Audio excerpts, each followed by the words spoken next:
What is an authentic life and how to confront finitude? Our attitude towards time. We take time for granted. We think we have time in our hands until they experience the world as it truly is. Rather than taking ownership of our lives, we seek out distractions, every individual having 7 lives. The only problem is we don't know whether the present one is the first one or the last one or somewhere in between. Our last and final chance, because overcoming birth-death cycle, does it sound ridiculous? I'm V.R. Sampath, aka Sampath Ramanujan, a retired Indian Police Service officer, PhD in English Literature and MFA in Creative Writing and Consciousness, US.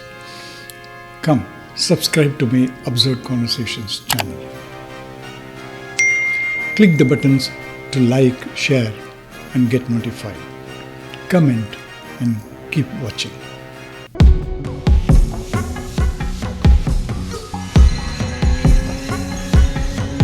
This is part 3 of living your half-life, your authentic life as a fully human. What is being fully human? What is an authentic life? To confront human finitude, says Heidegger. And when you are willing to confront your finitude, you become fully human. Why willingness is required and how to confront finitude? That's the central challenge of existence for all humanity. Let me explain. First, our attitude towards time. We take time for granted. We also know one day it will end, but we don't know when. We think we have time in our hands until the end. The truth, according to Heidegger, is otherwise. We are time. We are finite time. Think about it. It's not something out there to have it or spend it. We are it. We are finite time. To understand it is the only way for a finite human being to live fully, to relate to other people as full-fledged humans, and to experience the world as it truly is. Oliver Burkeman says, rather than taking ownership of our lives, we seek out distractions or lose ourselves, business. I'm not talking about business, and the daily grind so as to try to forget our real predicament, that is finitude. Now contrast this with the reincarnation and afterlife concepts. Following them, we tend to think of laid back and reassuring lifestyle that we can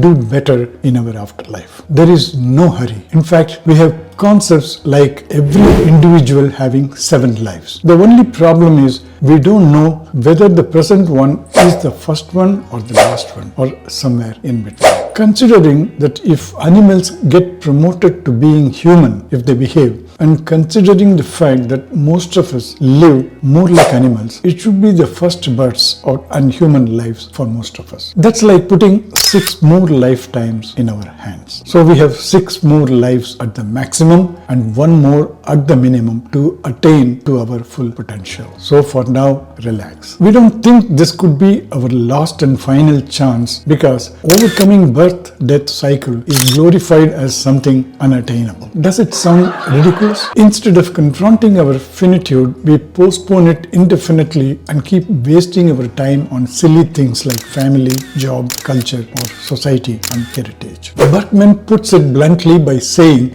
we roughly have about 4,000 weeks to live, give or take a few weeks. Looked at this way, life sounds frighteningly short, but another take on this. The past humanity so cleverly camouflaged finitude with flowery words like mukti, moksha, etc. and made doing away with life-death cycle look like a luxury called eternal life with the current identity intact. And that is attainable only with tapas, meditation, devotion or enlightenment. A clever way of postponing facing finitude. What if life is finite, irrespective of what you do or don't? The questions like whether you have a choice or a continued or eternal identity, etc. are not answered. But it succeeds in making you complacent about the life you have on hand, take things for granted and fritter away time to avoid facing finitude, which will otherwise enable us to become fully human. That is why